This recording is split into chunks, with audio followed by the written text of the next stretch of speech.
За өнөө өглөөний авсан мэдээгээр бид нэг 100 маань яралтай зогсоох шаардлагатай болж ирж байна. За яг ямар нэгэн хэмжээгээр бид аврын байдал ажиллаж байгаад орооны 22 цаг хүртэл 100 одоо төр барьж ажиллаж байна. Ингээ үндсэн дөрөвний 22 цагаас 4 дээр 100 зогсохоор юм төлөв байдал үүсчихэд байна. Тэгвэл бас тодорхой хэмжээний хязгаарлалтууд хийгдэхээр байна.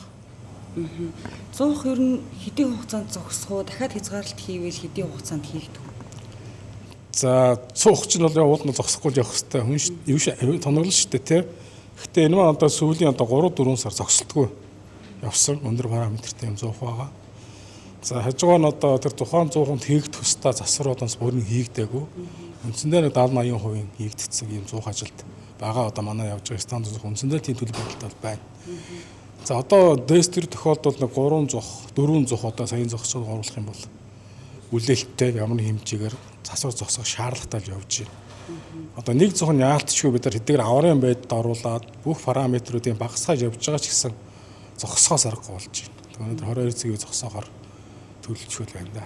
Дэстерийн 100-ны хүчин чадлын хувьд бол нэг 100 зогсоход 100 орчим мегаваттын хэрэглээ бууж байгаа. Энэ нь одоо нэг айлыг одоо 5 мегаватт орчим киловатт орчим хэрэглээтэй бол 20 мянга болж байна уу?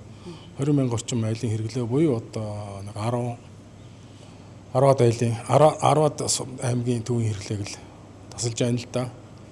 Энэ маань тэг яг одоо энэ салхины эрчим хүчний хамаарал дээр нь бөөрөлжүүдийн ачаал хэлбэсгээс хамаарат бид нар нэг ороод 150 орчим мегаваттын хэрэглээг хязгаарлахаар байна. Энэ маань одоо өнгөрсөн хоногуд бидний хийгдсэн хязгаарлалтын түвшинд дөх хэмжээний юм тоог.